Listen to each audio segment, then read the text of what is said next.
Hello and welcome to Make Your Website Work for You. I am Dave Meyer, and I am a presenter with Google's Get Your Business online program, which is part of Grow with Google.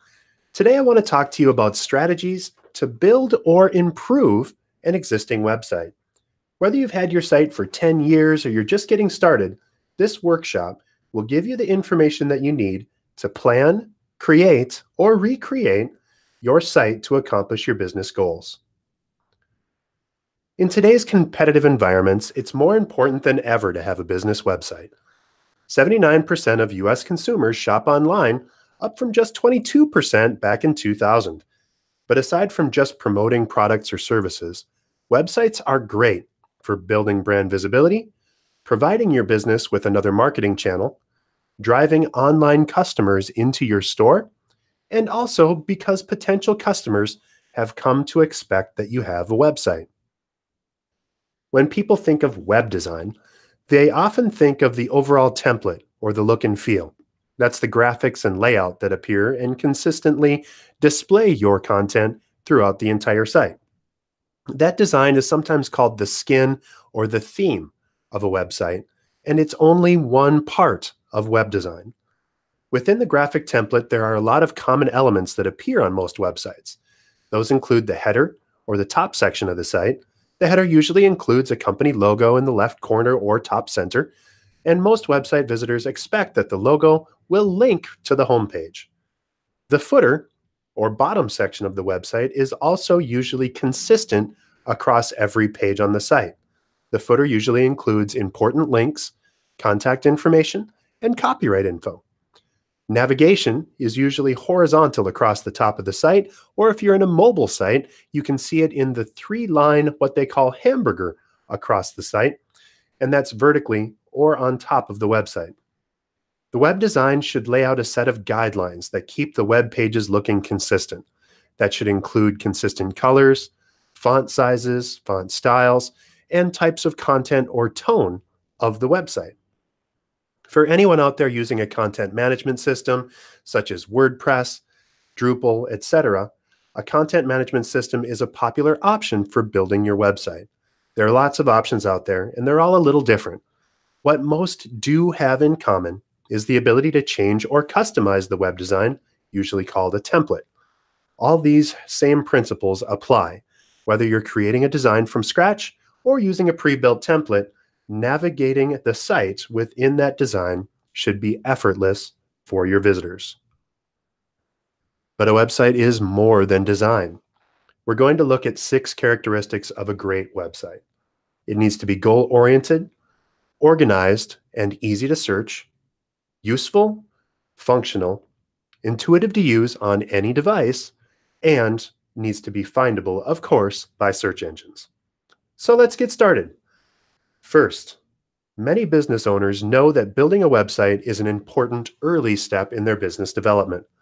But a site can be a lot more useful than a business card or a brochure. With some advanced planning, you can create a site that helps your business grow right out of the gate. But how do you want to grow? You need to start by defining your goals.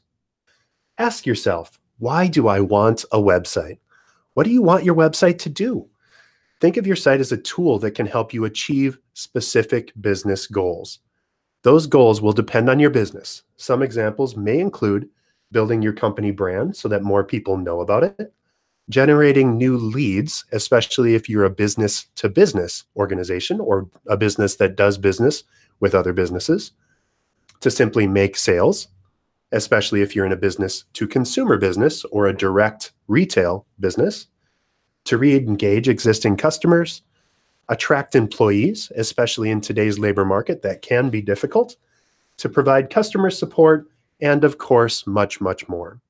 It needs to be unique to your business, and it shouldn't be something that's very tactical. Your goal of your website shouldn't be to get more hits or views of your website, for example. It needs to drive actual business results. Next, think about your target audience. Who specifically is your website for? This will influence how you build your website to achieve your goals. Your audience impacts everything from the graphic design on the site to the words on the web pages.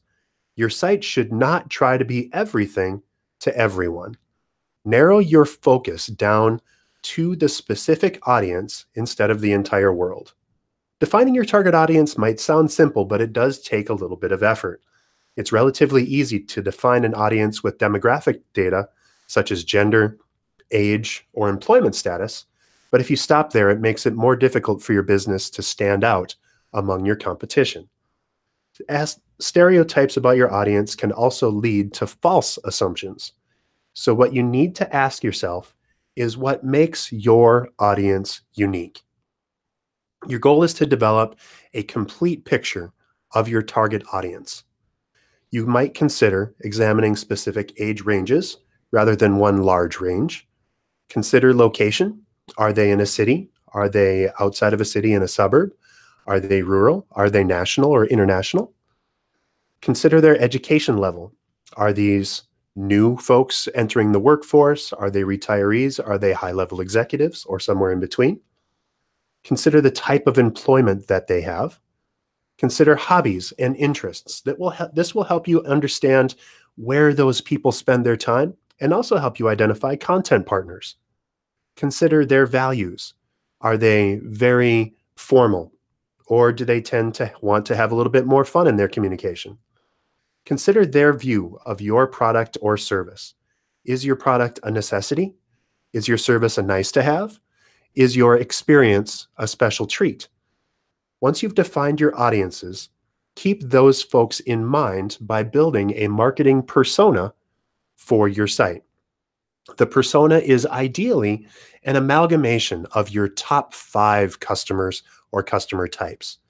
And you may have more than one marketing persona, but certainly you need to have at least one. Your persona should include all of the things we already talked about, but what you're trying to get into is how you can know your customer well enough that you can simply start every page or post or item of content on your website as a letter to your customer. Hey, Mary. Hey, Bob. I'd like to share something about my business. That removes a lot of the writer's block on your website and helps you get right to what your website does for them. It also helps you back away from yourself and stop focusing on you. If your homepage on your website only talks about how many years you've been in business and what you do, it removes any reason for people to want to go further, because what people are interested in is what your company can do for them. So identify the need that this specific audience has, and then answer that need on the subsequent pages of your site. Now that you're thinking about your goals and your audience, here's another consideration: tracking and measuring success. Here's another way to think about it. If you don't track and measure your website's performance, you won't have a way to make improvements, or improvements at least based on data. Let's say you made some modifications to your bicycle to make it go faster. If you don't know what your max speed was before the modifications, how will you know if it worked? Similarly, you need to track and measure online success so you know what kind of improvements to make to your website. You should always be testing, but testing isn't hard. There's a lot of ways to do it, some with more accuracy than others. First, simply ask your customers how they found you. Ask them when they call on the phone, when they visit your store, or when you're corresponding by email. You can get more precise by setting up a trackable phone number. If you advertise with Google, you can set up free call tracking, which records every time your advertising results in a phone call. You can also track the number of emails and form submissions within your site. If you have an e-commerce site, of course, you can track sales. And if you use web analytics software like Google Analytics, you can analyze your visitors' behavior on your page, on your site, and on every interaction to see exactly how those people engage on your site. Take a moment and think about your website or future site. Then set aside at least one new goal that you would like to incorporate in your website. Be very specific as to what you're trying to accomplish. Again, think back on what possible outcomes might be: new leads, new sales, new connections, new something. Be realistic and set SMART goals: specific, measurable, achievable, realistic, and time-based. And make sure that that's absolutely achievable. If you were an online business, to improve your online sales by X percentage over the course of a month would be a realistic and time-based goal. To try and take your company from zero to $1 million overnight is probably a bit of a stretch. So try to think about ways that you can track and measure success. And once you've defined those goals, keep those in mind when moving forward with the design of your site. Now that we've talked about goals and tips for choosing a design, let's talk about the information within the website. A great website needs to be well organized. Even if you don't have a lot of web pages right now, your site will and probably should grow over time. Planning how existing and future content will fit into the framework of your site will serve you well. Let's take a look. You may have heard the term information architecture, or IA. It sounds technical, but you don't need to be a website designer, programmer, or architect to create one. Simply put, information architecture is a plan to organize the information on your website. Your IA will map out sections, pages, and functionality of your website. There are several pages and sections found on most sites. Those include the home page, of course, an About Us page or section, and a contact page. Depending on your business, you'll probably include products or services as well. But how to organize that information? The best way is by considering your business goals. Earlier, you probably started thinking about a list of your business's goals. You can refer to that list when you're planning out your website. Here's an example. This business sells custom sports uniforms. In this example, their products are organized by sport, but there's a lot of ways to do this. You could also organize by type of sports, by age range, by expert level, and many, many more. As you're organizing your site, here's a few tips to get you started. When you're choosing names and labels for parts of your site, keep those names short and descriptive. As you create your website plan, remember to keep the most important information in that main navigation of the site. That will depend on your business and your business goals. Your plan can help you create and select the most appropriate website design or template. To get started, define that target audience. Remember, we did this earlier. Do you have any ideas on that? Ask people what they would like to take away, especially those of your existing clients that you want to get many more of. And then make a list of keywords or things that people will search in search engines to find your business. Incorporate those words or phrases into your navigation where possible. Use a list to keep all of your site's content, colors, icons, and imagery consistent with your goals. A good content management system such as WordPress will help you do this very succinctly. And also make a list of information and features that you have or want to have on your website. Make sure that each of those pieces of content or features will help you reach your business's goals. So we've gone through organization. We're getting closer to building your website. The next thing you need to consider is creating relevant content and experiences for your users. When you hear the term website content, the first thing that probably comes to mind is text, the words on a book or on a page in your site. That is one type of content, but it doesn't stop there. If you sell beautiful cakes, you might want to add a photo gallery of those cakes. If you deliver mulch to residential customers, you might want to add a video that shows people how to measure a flower bed in order to help them order the right amount. If you sell cameras, you might want to add PDFs of product manuals so that your customers can download the information on their products if they misplace their manual. What kind of content would be useful for your target audience? What content would support your business goals? Whenever possible, create original and unique content. This can set your business apart from the competition, and it will also help Google more easily rise you up in search engine results. Making your website useful is more than adding content to your website. It's also about creating value for someone based on your shared history with them.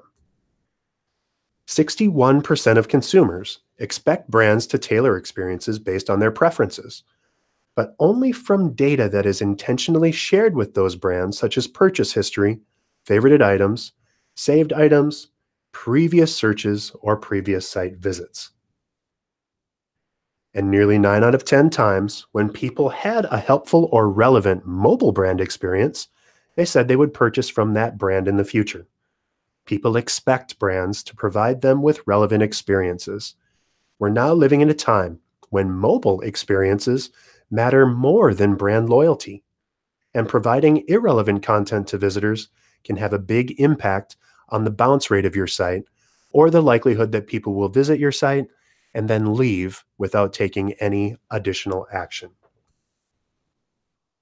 Ideally, your website needs to lead the mobile user from one page of useful content to the next until they convert into a customer. Building personalized experiences starts with good data. Spend time with your user information, the site analytics we mentioned before via Google Analytics, to find opportunities to customize experiences for users that drive additional value. To remedy a high bounce rate and a misalignment between your visitors and your website's content, imagine in detail your visitors' interactions with your web pages, the nature of your traffic, and why those visitors are arriving at your website. Segmenting your traffic can help you identify who is finding your page content to be useful and who simply is not. Look for useful ways to segment your users. Rather than designing one experience for everyone or the average user, look for distinct groups that might have different wants, pain points, or behaviors. To get started with analytics, visit marketingplatform.google.com. I'll leave that address one more time, marketingplatform, all one word, .google.com, or simply Google Analytics. It's important to know what your customers are doing, and Google Analytics can help you identify specific actions on specific sites. It's very easy to set up analysis and reports that will help you guide your users' decisions and help you identify what types of content you should do more of. If, for example, you find that your blog on your website is converting customers much more than the individual pages of your site, then you would want to focus on having more blog posts. If you find that embedding a video rapidly increases the conversion rate of your site, then you're going to want to include more video, and you can do that for free over business pages on YouTube. You can also engage people more continually and focus on items that are increasing the likelihood that they're going to bounce out by looking at the bounce rates on pages. Again, a bounce rate is the likelihood that someone will visit your website and then leave again without taking any additional action. To lower your bounce rate or to improve your bounce rate, focus on having a clear call to action, or CTA, on every page and every post of your website. That CTA, or call to action, might be in the form of a button that says purchase now or call today, or offer a form that people could fill out to ask simple questions or to give people a next easy step in your process. You don't need to sell your entire product or service or your business all from one single page. Having your pages on your website into small, digestible little bites can offer a much more rewarding experience for users and visitors, and that will result in additional conversions or more business. Let's move on to another aspect that can help your website achieve business goals, and that, of course, is functionality. What does functionality mean in this context? It refers to the parts of your website that allow visitors to take actions that they find useful to them. If you're making a list of all the functionality you want to include on your site, more common examples might be a site search in order to have people allow to search for the information that they want. This is especially helpful on mobile devices because people don't browse nearly as much on mobile as they do on regular PC web pages. A contact form. And again, contact forms need to be as simple and as clear as possible. If you're thinking about forms for your site, make sure that you only ask the information absolutely necessary, and consider breaking your form up into additional steps in your purchase process versus trying to ask every question you possibly could up front. Likewise, make sure that when you fill out a form or when you ask your customers to fill out a form, reduce the amount of effort that it takes for them to complete that form. That can be in the form of multiple choice questions, simple yes or no's, highlights and selects. Free form answers on forms are the hardest to fill out. So reducing the amount of those free form questions or those fill in the blank questions will dramatically improve the user experience for those forms.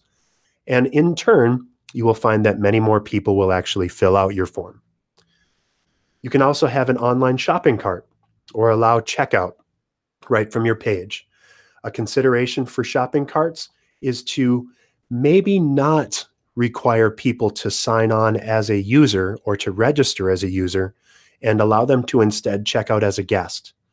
If they want to give you their information and have your website save that information for future visits, you can do that, but it might be just as easy to allow that over an email that you would send to allow them to log back in.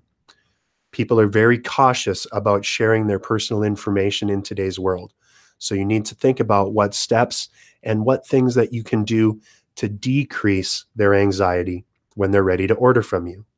Making your website as simple as possible, as clear as possible, and only asking relevant questions as they check out is going to be very important. And then, of course, you can also create custom tools designed specifically for your customers. And I want to go into a couple of examples here. Functionality can help support your business's goals.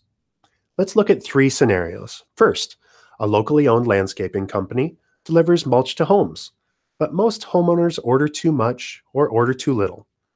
A way to help would be to create an online mulch calculator. Customers enter the dimensions of their mulch beds and the depth they want, and the calculator will tell them how many cubic yards they need to order. Number 2, if you start your own salon and you're the only person working there and can't possibly answer the phones when you're with a client, an easy thing to do would be to set up or license an appointment scheduling tool to allow people to browse your appointments and schedule something online. And finally, you answer the same set of questions on the phone every single day. Your website can help by creating a simple web page for frequently asked questions or FAQs to help customers find answers to the most basic questions. This is also wonderful fodder for blog posts or for small content that you already know people are asking about. If you have questions that every one of your customers asks when they're calling you or when they visit your store or when you interact with them, they are giving you perfect examples of ready-to-use content that's going to help you get found online because that's what your customers are asking. Answer those questions in a clear and succinct way to get them the answers that they need. The more useful your website is, the more findable your content is, and the more successful your end result will be. Next, a great website is intuitive. I've covered some big picture topics: goals, audience, measurement. Let's move on to the actual website. This section is going to be focused on design, not simply how pretty your website is, although of course an appealing design is important. This section is focused on how intuitive or easy to use your website design is. In other words, does your site design naturally lead visitors through a process on your site to accomplish the goals that you laid out for your site? Here's another way to think about it. Visitors should not need to think about, or worse, struggle to find what they're looking for or do what they want to do on your site. Your design can have a big impact on whether your site helps you reach your business goals. So let's look at a few things to consider when building a great website experience for your visitors. A reminder about mobile. Did you know that more than half of all web traffic is now coming from smartphones and tablets? And with the advancement of mobile devices, consumers have come to expect easy and frictionless experiences across every interaction they have with your business. 46% of people say that they would not purchase from a brand again if they had an interruptive mobile experience. Simply, if they tried to do something and it didn't work. Making your website work on mobile phones is no longer an afterthought, it is a priority. Remember mobile users as you work through goals, audience, and site design, and make sure to test your website on a mobile device, probably on Android and iOS, as you move forward. The good news is that more and more websites are being built from scratch and from the start with technology that automatically optimizes websites' format to fit the device that it's being viewed on. This is called responsive web design, and responsive design adjusts the site appearance to best present the information based on the size and screen type of the device. Using a mobile-friendly design is an important first step, and here's a few additional tips to ensure your website visitors have a great experience. First, you want to make it easy to use your site. You can do this by highlighting elements that are selected, for example, when choosing options on an e-commerce store. Design your site to allow plenty of space for users to tap so they don't end up frustrated by making the wrong selections as they're browsing on a 4-inch mobile screen. And ensure that your calls to action, those CTAs, can be tapped with your finger to make the process of converting as easy as possible. This example business is from Patricia Nash Designs. The example is great because there's a very easy click to learn more in the search functionality in the upper right, and filter options make it clear and easy to learn more about the business. Next, make it easy for customers to shop, continue shopping, and/or come back to an earlier page to ensure that if they do come back to the site after a break, they can still easily accomplish what they tried to do when they visited the first time.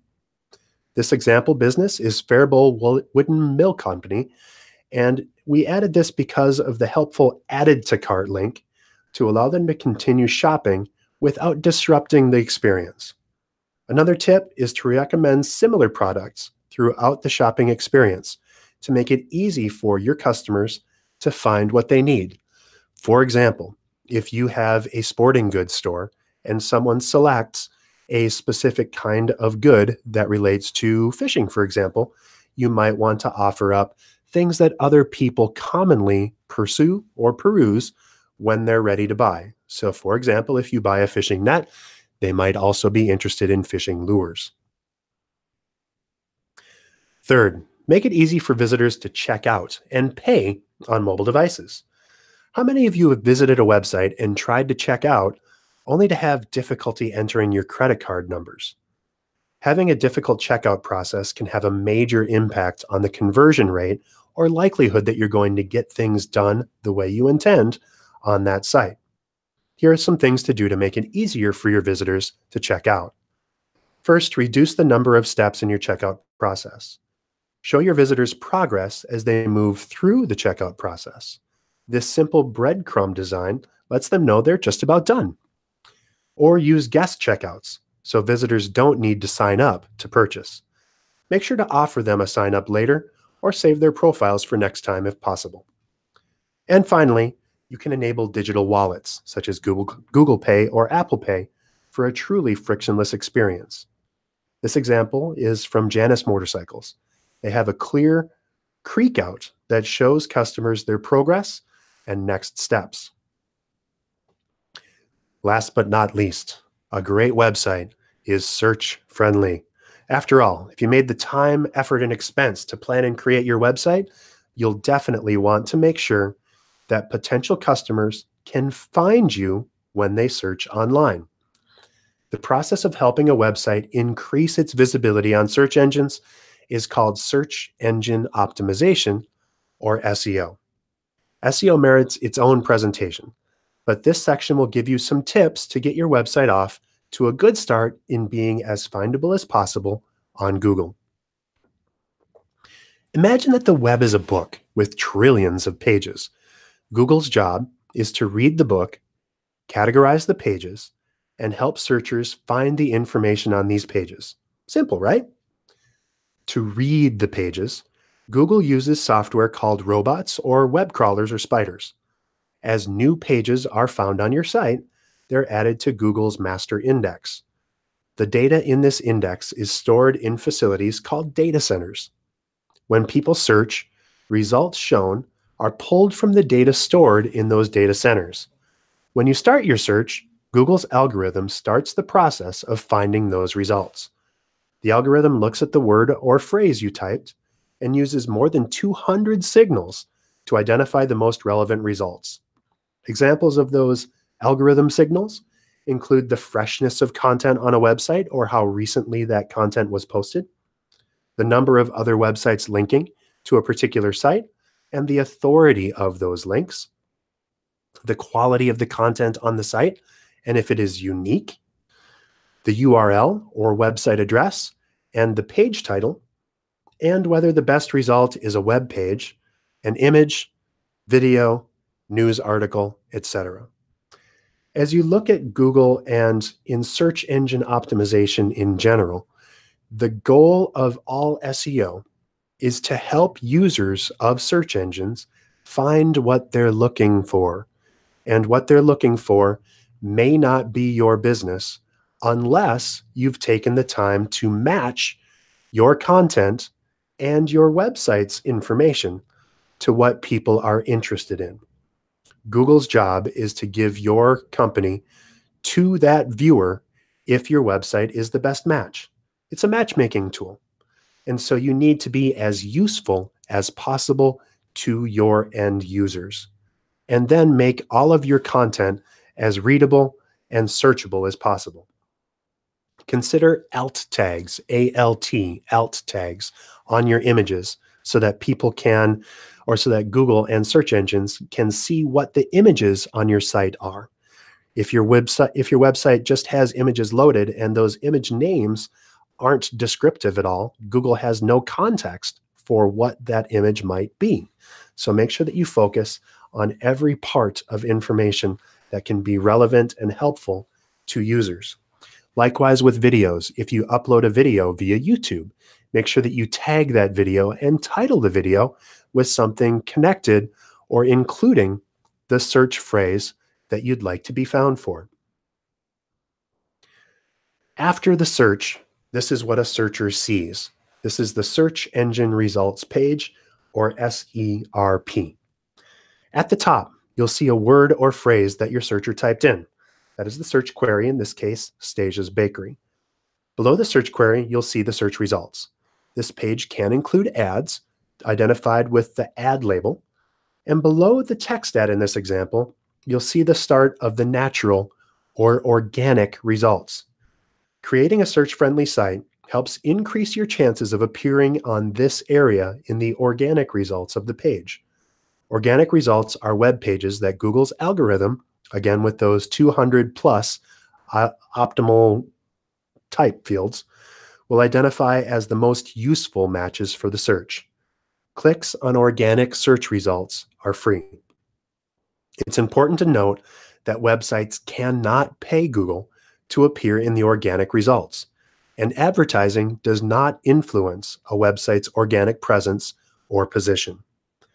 On the right sidebar, you'll see a selection that provides useful information for the searcher. This is called Google My Business, and it's a free tool that helps you add your business info on Google Search and on Google Maps. Here's a few tips specific to build a website that can help you get found for the search terms that your customers are looking for when they're ready to buy. First, optimize load time, especially for people viewing your site on mobile devices. You want to make sure that your content and your images are as compressed as possible while still looking good. For most people, that includes having .jpg or JPEG images for anything that's a photo of a person or a landscape or anything with a lot of gradients and blur in it. So JPEGs are good for that. For graphics, for things with hard edges and few gradients, .gif files or .png files are usually good. For downloadable content in documents, PDF files are often good for that. Make sure that all of your images, all of your content is as compressed as possible. Again, you're going to need to work inside of some sort of a tool. A lot of tools, including Google's own website building tool, will automatically optimize images for you and speed up your website. If you use a tool like WordPress, there are plugins to help you optimize image sizing, and you can actually choose what kinds of images you include and optimize those images for ideal speed. Next, original content. You want to have useful, information-rich, clear, and accurate content. Include keywords that users would find on your pages if they were searching for you, and make sure that your site actually includes those keywords. For links, especially in the navigation, use text when possible, and if it's an image, make sure to include a relevant alt tag. An alt tag, again, will tell Google what the content of that image is. You should make your alt tags keyword rich as well. If, for example, you are a pet shop and you're providing images of kittens, you might want to have the alt tag for your kitten be kitten instead of saying image 123. When you have good page titles and descriptions, that helps Google display your content in a way that's most likely to receive a click. Ensure that your title tag elements and alt attributes are descriptive, specific, and accurate. This is a little bit heady, so I want to back up just a second on this. The page title is what shows up in blue in the search engine result. So if I back up, Stasia's Bakery, The Ultimate Celebration Cakes, stasiasbakery.com is the title. The description is underneath that in black, and that's "We ship everywhere, call us today." So what you're trying to do is to make it more likely that people will actually click on that link. That's what alt titles and descriptions will do. Remember information architecture? This not only helps your human visitors, it helps Google interpret the content, including what's important and what's less important on your website. Finally, design your website for all browsers, device types, and sizes. And that needs to, of course, include desktops, tablets, and little bitty 4-inch smartphones. I've covered a lot of information today. Let me talk about what you should do next. First, start by making a list of business goals that you want to support with your website. Your website should drive actual traffic to your pages. It should offer business results. If you're a business-to-business business or a business that serves other businesses, you're probably looking for ways to generate new leads. So you want to make connections, offer people ways to fill out forms, to connect, to download helpful things, or to give you a call in order so that you can know more about them and continually warm up that prospect with additional helpful information. If you're a B2C company or a business that is direct retail, you want to make the purchase process as simple as possible. Remove the amount of links, the amount of goals, the amount of content, the amount of clutter that might get between someone clicking on buy and their browsing. If you're building a new site, choose a design that works on all browsers and devices. If you've had your site for a while, check to see how it performs on all devices, especially on mobile. You can use a mobile-friendly test, and the easiest way to find that is to Google mobile-friendly test. Third, create or recreate a plan for your content, your website's information architecture. Organization will help human visitors and search engines navigate your website more easily. Once you have your plan, start adding content. The more often you can publish useful, original content on your site, the better. If you're looking for a baseline, I would recommend publishing to your site at least once a week. If you can't make once a week work, go for once a month, but try to build in some time into your marketing schedule to keep your website updated consistently. This is where tools like WordPress can be very helpful because it's easy to publish to a content management system or CMS. And if you had to generate that content on your own using HTML, it might be just too big of a hill to climb. So focus on a tool that can help you build your website easily, and then content is king. Once you have your plan, start adding that content. Again, the more often you can publish useful original content on your site, the better. And then think about how your website can offer functionality that supports your business goals. Before investing the time and resource to build a custom tool, it's really worth checking to see if existing software can be bought or licensed for your site. This again is where a tool like WordPress comes in handy. It's the largest publishing platform on the web, and so there's tools for almost everything under the sun inside of WordPress. Last but not least, make sure that your website is search engine friendly. If search engines can't find your site, neither can your customers. So focus on SEO and make sure that your keywords and content are easy to find, contextually fresh and original, and that you're optimizing your site for usability for search engines by making it as fast as possible, offering up easy alt tags and descriptions, and offering up all of the mobile data as much as possible. You also need to make sure that your website is secure or has a secure socket layer or SSL. This is the option that allows your website to show up with the little HTTPS and the little padlock in Chrome browsers. You need to have a secure experience in order to improve and encrypt the data that transports between users and your website. And if you don't have a secure website, Google will actually flag your site to browsers and say that this information is not secure. That's obviously going to decrease their trust in your site and decrease the likelihood that they're going to take any next steps with you. So again, focus to make sure that your website is safe, secure, fast, and useful, and that it helps your customers get the results that they're looking for. If you're ready to build on what you've learned so far, you can reinforce today's workshop by taking free and interactive lessons about a variety of digital marketing topics. These fast and easy lessons take about 5 minutes each to complete, and you can learn more about online marketing whenever you have a few minutes to spare. Select lessons are available at gybo.com/lessons, or you can also download Primer. That is a free mobile app that includes all of those lessons. The Android version of Primer is available on Google Play, or you can download the iPhone app by visiting the App Store. You can access links to the apps, again, at gybo.com/lessons.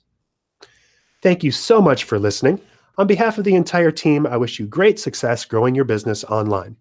I am Dave Meyer, and again, thank you for helping to connect with me and your business, and cheers to helping you get your business online.